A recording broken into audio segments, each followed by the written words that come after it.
కూడూరు మండల కేంద్రంలో కస్తూర్బా గాంధీ పాఠశాల కేజీబీ పాఠశాలని కొత్త భవనాన్ని 3,25,00,000 రూపాయలతో బిల్డింగ్ కూడా కన్స్ట్రక్షన్ కంప్లీట్ చేసుకొని ఈరోజు మన ప్రిన్సిపాల్ గారికి మరియు టీచర్స్కి అందరూ కూడా ఈ బిల్డింగ్ని హ్యాండ్ ఓవర్ చేస్తున్న సందర్భం లోపల చాలా సంతోషంగా ఉంది.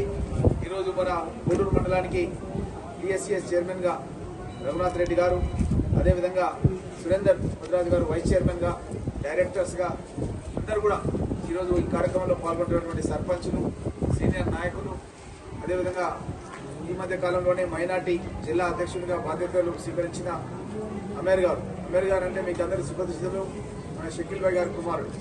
ఇంకా ఈ కార్యక్రమంలో పాల్గొన్నటువంటి విద్యార్థులకు శుభాకాంక్షలు తెలియజేస్తూ చాలా సంతోషంగా ఉంది. ఈరోజు కూడూరు మండలంలో మండల కేంద్రంలో ఈరోజు జరుగుతున్నటువంటి అభివృద్ధి చాలా ముఖ్యమైనటువంటి అభివృద్ధి. మీరందరూ కూడా ప్రత్యేకంగా గమనించాలని చెప్పి కోరుతున్నాం. దాంట్లో 3,20,00,000 పెట్టి మనం ఈ పాఠశాల ప్రాంగణాన్ని చక్కగా పూర్తి చేసుకున్నాం. కాంగ్రెస్ ప్రభుత్వం వచ్చిన తర్వాత రేవంత్ రెడ్డి గారు ముఖ్యమంత్రిగా, విద్యాశాఖ మంత్రిగా కూడా ఉండి ఈ యొక్క పాఠశాలల అభివృద్ధి గురించి, విద్యార్థినుల అభివృద్ధి గురించి, ముఖ్యంగా ఇక్కడ చదివే విద్యార్థులు గతంలో ఎట్లా ఉండే డ్రాప్అవుట్ స్టూడెంట్స్, గర్ల్ డ్రాప్అవుట్ స్టూడెంట్స్కి కస్తూర్బా గాంధీ విద్యా పాఠశాలలని ఏర్పాటు చేసినాం. కానీ రాను ఏమైందంటే ఈ యొక్క పాఠశాలల స్టాండర్డ్ పెరిగిపోయి ఇప్పుడే నాకు ప్రిన్సిపల్ గారు చెప్తున్నారు, ఇప్పుడు జనరల్గా కూడా డ్రాప్అవుటే కాదు సార్, మెరిట్ స్టూడెంట్స్ కూడా మా దగ్గర జాయిన్ అవుతున్నారు అని చెప్పి కూడా చెప్పడం చాలా సంతోషంగా ఉంది. అయితే విద్య గురించి నేను మొన్న 4 రోజుల కింద పరిగిలో యంగ్ ఇండియా ఇంటర్నేషనల్ స్కూల్ అని నేను గతంలో శ్రీధర్ బాబు మినిస్టర్ తీసుకెళ్లి ఫౌండేషన్ నేర్పించిన పని ఎట్లా నడుస్తుందో చూద్దామని పోతే చాలా చక్కగా నడుస్తుంది. Schedule caste students, schedule tribe students, backward classes students, అదేవిధంగా మైనార్టీ స్టూడెంట్స్, వీళ్ళందరికీ కూడా 200 కోట్ల రూపాయలతో మీరు ఒకసారి ఊహించండి, మనం ఇక్కడ 3,25,00,000 రూపాయలు పెడితేనే ఇంత పెద్ద బిల్డింగ్ వచ్చింది.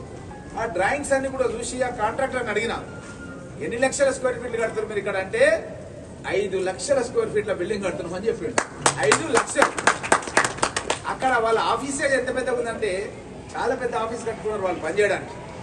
ఆ ఆఫీస్ పెట్టుకొని వాళ్ళు వందలాది మంది వాళ్ళు లేబర్ని పెట్టుకొని పని రాత్రి వాళ్ళు వర్క్ చేయడం జరుగుతుంది.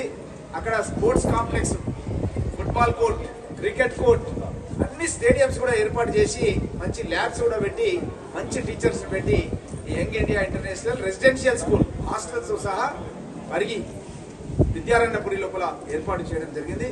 ఈ విధంగా విద్యను ముందు కొనసాగిస్తూ మన నస్కల్ దగ్గర కూడా ఒక మంచి అడ్వాన్స్ ట్రైనింగ్ సెంటర్, ఎందుకంటే మనం ఐటీఐ అంటుంటే ఐటీఐ చేంజ్ చేసేసినప్పుడు 45 కోట్లు పెట్టి పరిశ్రమలు ఏర్పాటు చేసి మన నియోజకవర్గంలో 5-6 గ్రామాల్లో ఇండస్ట్రియల్ ఎస్టేట్, మనం రాకంచర్ల ఎట్లా ఉందో అట్లాంటి ఇండస్ట్రియల్ ఎస్టేట్ పెడుతున్నాం. కానీ రాకంచర్ల లాగా టఫ్ పని ఉండదు. ఎందుకంటే రాకంచర్ల నేను పోయి చూసినా మొన్న మొత్తం స్టీల్ ఫ్యాక్టరీలు, లేకపోతే అది కష్టమైన పని ఉన్నది. అది మనోళ్ళు పని చేయాలంటే కూడా కష్టం ఉన్నది. నేను చూసి కూడా అడిగితే అందరూ ఏమంటారు అంటే మాది బీహార్, మాది యూపీ ఇట్లాంటి అక్కడ మనోళ్ళు చాలా తక్కువ ఉన్నారు అక్కడ పనిచేస్తారు. కానీ ఇక్కడ వచ్చే పరిశ్రమలలో మాత్రం అసెంబ్లింగ్ యూనిట్స్ ఇవి విదేశాల నుంచి అక్కడక్కడ ప్రొడక్షన్ అయ్యి మన దగ్గర వచ్చి అసెంబ్లింగ్ అయితే అది ఈజీ పని, ఎవరైనా చేయొచ్చు, మహిళలు కూడా చేయొచ్చు అనమాట. కొంతమంది పాటలు వినుకుంటా, మా ఫోన్లు వినుకుంటా ఇయర్ పాడ్స్ అని పెట్టుకుంటారు, మీకు తెలిసి ఉండొచ్చు తెలుసా. ఇది ఉంటే నా దగ్గర ఉన్నది ఒకటి తీసుకోండి, ఆయన దగ్గర ఉన్నది, ఇది చెవులో పెట్టుకుంటే కదా ఇది అసెంబ్లింగ్ చేయాలంటే ఎవరైనా చేయొచ్చు. ఇది పార్ట్స్ ఉంటాయి కదా, దీన్ని 5-6 పార్ట్స్ ఉంటాయి, దీన్ని ఎవరైనా ఫిట్ చేయొచ్చు, మహిళలు కూడా ఫిట్ చేయొచ్చు, ఎవరైనా లేదు. అదే మనం రఘునాథ్ రెడ్డి లాంటి వాళ్ళకి ఇస్తే మనకు ఇరగొడుతున్నాం అంతేనా కదా. కాబట్టి ఇది నాజుక్ పనులు కూడా చేసేవి చాలా ప్రోడక్ట్స్ వస్తున్నాయి. ఇవన్నీ ఎక్కడెక్కడ నుంచో అసెంబ్లింగ్ అయ్యి ఇక్కడ వస్తాయి. ఖాళీ మనం దాన్ని ఫైనల్ చేసేసి ప్యాక్ చేసి అది ఎక్కడెక్కడికో మనం పంపిస్తే అది మార్కెటింగ్ అయిపోతుంది. అట్లాంటి పనులు వచ్చేవి తీసుకొస్తున్నా. ఎందుకంటే మన దగ్గర నేను ఏ గ్రామానికి పోయినా సరే మహిళా తల్లులు అడుగుతున్నారు, ఏమడుగుతున్నారు అంటే మా పిల్లలు పీజీ చదువుతున్నారు సార్, వాళ్ళకు ఉద్యోగాలు లేవు సార్ అని చెప్పారు. కాబట్టి వాళ్ళకు ఉద్యోగాలు కావాలంటే ప్రభుత్వం కూడా 70,000 ఉద్యోగాలు ఇచ్చింది. ఇప్పుడు ఇంకా కూడా ఉద్యోగాలకు 5,000 ఉద్యోగాలకు కోచింగ్ కూడా నేను పరిగిలో పెడుతున్నాను. గతంలో 2 సార్లు కోచింగ్ పెట్టినా పరిగిలో, మీకు అందరూ తెలిసిన ఇంటికాడ పెట్టినా, మ్యారేజ్ హాల్లో పెట్టినా, పోలీస్ కానిస్టేబుల్ కానీ, ఎస్ఐ కానీ, గవర్నమెంట్ ఉద్యోగం రావడానికి చాలా హెల్ప్ చేసినాం. ఇప్పుడు మరొకసారి చేయబోతున్నాం. 5,000 ఉద్యోగాలకు నోటిఫికేషన్ ఇస్తున్నాం. దానికి కూడా అందరూ కూడా మన గ్రామాల్లో ఉండే నిరుద్యోగ యువకులు అందరూ అప్లై చేసుకోవాలి. అయితే అందరికీ గవర్నమెంట్ జాబ్స్ రావు. మరి రాని వాళ్ళు ఏం చేయాలి? వాళ్ళకి చాలా బాధ ఉన్నది వాళ్ళ తల్లిదండ్రులకు ఊర్లలో. ఎందుకంటే వాళ్ళ ముంగల చదువుకొని పీజీలు చదివి వాళ్ళు వ్యవసాయం పనికి వస్తలేరు, నా ఉద్యోగం ఎక్కలేరు. వాళ్ళ కళ్ళ ముంగలే కాని వస్తుంటారు. నేను పోయినప్పుడల్లా ఊళ్ళలోకి పోయినప్పుడల్లా మహిళా తల్లులు నన్ను అడుగుతున్నారు, ఎట్లనే చేసి మా పిల్లలకు కొలువులు ఇప్పిమని చెప్పి అడుగుతున్నారు. అందుగురించి ఒక 5-6 ఊర్లలో భూములు సేకరించి, వేలాది ఎకరాల భూములు సేకరించి అక్కడ పరిశ్రమలు ఏర్పాటు చేసి, ఆ పరిశ్రమల్లో గవర్నమెంట్లో జాబ్ ఎవరికైతే రాదో వాళ్ళకి ఇక్కడ ప్రైవేట్లో జాబ్, ఊరి దగ్గరనే జాబ్ వచ్చినట్టుగా చేసి, ఆ జాబ్ కూడా ట్రైనింగ్ ఎవరు ఇవ్వాలంటే అడ్వాన్స్ ట్రైనింగ్ సెంటర్లో టాటా వాళ్ళు ట్రైనింగ్ ఇస్తారు. ఇండస్ట్రీస్ అందరూ కలిసి ట్రైనింగ్ ఇచ్చి, అది 1 వీక్ ఉండొచ్చు, 1 మంత్ ఉండొచ్చు, 3 మంత్స్ ఉండొచ్చు, అది 1 ఇయర్ ఉండొచ్చు. ఆ ట్రైనింగ్ను బట్టి వాళ్ళకి జాబ్ కూడా అక్కడనే ఇప్పిస్తాం. మన పరిగి మండలంలో, దోమ మండలంలో వాళ్ళకి ఉద్యోగాలు కూడా ఇప్పిస్తాం. అదేవిధంగా ఇక్కడ నేవీ ప్రాజెక్ట్ తీసుకొచ్చినాం. దాంట్లో కూడా సూపర్వైజర్ నుంచి కింది ఉద్యోగాలన్నీ మన ప్రాంత వాసులకే ఇప్పిస్తాం. మన నియోజకవర్గ వాసులకే ఈ ఉద్యోగాలన్నీ కూడా ఇప్పిస్తాం. అవన్నీ కూడా మాట్లాడి పెట్టినాం. అదేవిధంగా మన ప్రాంతం అభివృద్ధి చెందాలంటే రోడ్లు కూడా చాలా ముఖ్యం. మీకు అందరూ కూడా తెలుసు, మన గూడూరు గేట్ నుంచి ఈ గ్రామానికి రావడానికి ఉపాధ్యాయులు కానీ, విద్యార్థులు కానీ, గ్రామస్తులు కానీ ఆ రోడ్డు గురించి చాలాసార్లు రఘునాథ్ రెడ్డి గారు నా దృష్టికి తీసుకోవడం జరిగింది. మన నియోజకవర్గంలోనే మొట్టమొదటిసారిగా హెచ్ఎండి నిధులతో హైదరాబాద్ మెట్రో డెవలప్మెంట్ అథారిటీ లోపల మన గూడూరు మండలం, పరిగి మండలం కొంత భాగం విలీనం అయిపోయింది. మన హెచ్ఎండి కంట్రోల్లోకి వచ్చేసినాం. హెచ్ఎండి అంటే వాళ్ళు చాలా మంచిగా మెట్రో డెవలప్మెంట్ అథారిటీ వాళ్ళు ప్లానింగ్ తయారు చేస్తారు.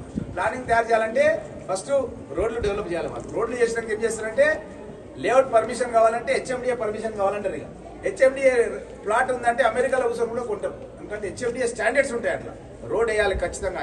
ఇంత విడుతు రోడ్ ఉండాలి, ఇంత స్కూళ్ళకి ఇడిచిపెట్టాలి, గుడిలోకి ఇడిచిపెట్టాలి, మసీదులకు ఇడిచిపెట్టాలి. ఇదంతా కూడా ప్లాన్ ప్రకారం ఉంటుంది అనమాట. కాబట్టి అట్లాంటి ఏరియా కింద మన పూడూరు వచ్చిన తర్వాత మన పరిగి నియోజకవర్గంలో మొట్టమొదటిసారిగా 9 కోట్ల రూపాయలు శాంక్షన్ చేపించి ఈ రోజే పనులు కూడా ప్రారంభిస్తున్నాం. ఈ రోజే గూడూరు గేట్ మీద దానికి సంబంధించిన పనులు ప్రారంభిస్తున్నాం. అది గూడూరు గ్రామం లోపలికి డబల్ రోడ్ వచ్చేస్తుంది. డబల్ రోడ్ వచ్చేస్తుంది. అదే డివైడర్ వచ్చేస్తుంది. యాక్సిడెంట్స్ చిన్నారులు చాలా మంది ఉన్నారు ఇక్కడ కాబట్టి వాళ్ళకి యాక్సిడెంట్ కాకుండా లైట్లు కూడా దానికి తగ్గట్టు లైట్లు కూడా పెట్టించేసి, గ్రామంలో కూడా చాలా చిన్న మైనార్టీల బస్తీలు ఉన్నాయి. చాలాసార్లు నేను గూడూరులో వచ్చినప్పుడు తిరిగిన ఎస్సీ బస్తీలు ఉన్నాయి కిందికి. అయితే అక్కడ కూడా సీసీ రోడ్లు వేస్తుంది కానీ చెప్పి కూడా దాంట్లో ప్రొవిజన్ పెట్టినాం. దాంట్లో తప్పకుండా ఆ సీసీ రోడ్లు అంతర్గతంగా ఇళ్ల ముంగల ఉండే సీసీ రోడ్లు, ట్రైన్లు కూడా ఏర్పాటు చేస్తాం పూడూరు అన్న విషయాన్ని తెలియజేస్తూ, ఎందుకు చెప్తున్నా అంటే పూడూరు గ్రామ ప్రజలు కష్టపడి ఇక్కడ మన తమ్ముడు సర్పంచ్గా గెలిపించడం జరిగింది. గిజర్ పాషాని సర్పంచ్గా గెలిచడం జరిగింది. కాబట్టి ఎవరైతే కష్టపడి ఒక మండల హెడ్ క్వార్టర్ లోపల సర్పంచ్ గెలిపిస్తారో పే బ్యాక్ రివార్డ్ అంటారు కదా, వాళ్ళకు కూడా మనం గుర్తింపు ఇవ్వాలి, రిటర్న్ ఇవ్వాలి.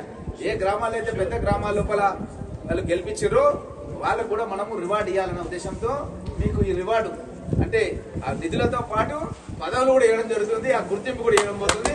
భవిష్యత్తు లోపల కూడా ఈ విధంగా ఎవరైతే కష్టపడి పనిచేస్తున్నారో వాళ్ళందరికీ కూడా అన్ని విధాల సహకారం చేస్తామన్న విషయాన్ని కూడా మీకు అందరు కూడా తెలియజేస్తూ, అదేవిధంగా ఈరోజు రంగాపూర్ గేట్ నుంచి లాల్పాడ్ పోవడానికి లేకపోతే చిట్టంపల్లి పోవడానికి ఇది మండలంలో అందరికీ చాలా అవసరం. లాల్పాడ్ రంగాపూర్ నుంచి లాల్పాడ్ గేట్ పోతారు, షాద్నగర్ పోయేటోళ్ళు, హైదరాబాద్ పోయేటోళ్ళు చిట్టంపల్లి గేట్ పోతారు. కాబట్టి దీనికి కూడా 20 కోట్లు పెట్టి ఈరోజు ఫౌండేషన్ వేసే కార్యక్రమాన్ని కూడా ఈరోజు స్టార్ట్ చేస్తున్నాం అన్న విషయాన్ని కూడా తెలియజేస్తూ, ఇంకా ఇదే కాకుండా మన చిట్టంపల్లి నుంచి లాల్పాడ్ వరకు 50 కోట్ల రూపాయలు ఖర్చు అవుతాయి. 50 కోట్ల రూపాయల్లో ఆల్రెడీ నేను గతంలో లాల్పాడ్ నుంచి కంకల్ వరకు ఆల్రెడీ ఒక 10-15 కోట్ల రూపాయల పనులు ఆల్రెడీ స్టార్ట్ చేసిన ప్రోగ్రెస్లో ఉన్నది.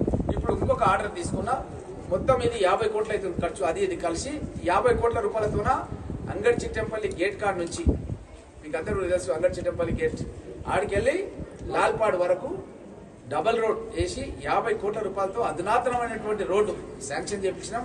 దానికి సంబంధించి కూడా కోమటిరెడ్డి వెంకటరెడ్డి గారు 320 కోట్ల రూపాయలు ఆయనతో అడిగి నేను తీసుకొచ్చిన పరి కాన్స్టిట్యున్సీ 320 కోట్లు. దానికి సంబంధించింది కూడా ఈ 3-4 రోజులలో ఒక ప్రోగ్రాం పెట్టి పరిగిల దానికి సంబంధించింది కూడా శిలాపలకం అన్నిటిది కలిపి కాన్స్టిట్యున్సీలు అన్నిటి కలిపి ఒక శిలాపలకం కూడా 320 కోట్ల రూపాయలది ఒక శిలాపలకం కూడా వేస్తాం.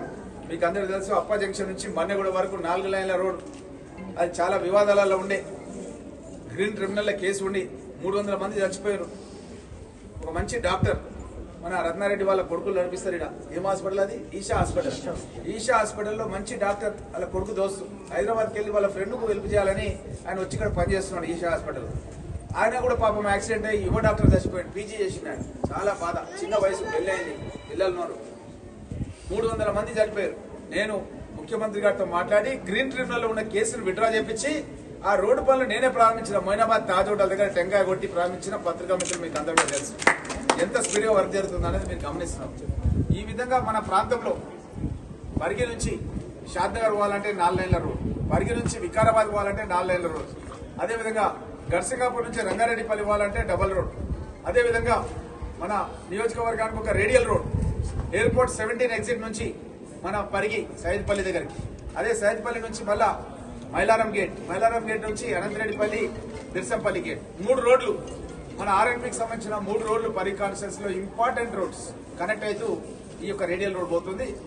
ఈ యొక్క 3 రోడ్ల మీదకి ఎవరు హైదరాబాద్ ఎయిర్పోర్ట్ పోవాలన్నా కేవలం 45 నిమిషాలనే మనం హైదరాబాద్ ఎయిర్పోర్ట్ పోతాం. అట్లాంటి అధునాతమైన రోడ్డు 6,000 కోట్ల రూపాయలతో మంచి రోడ్డు నిర్మిస్తున్నాం.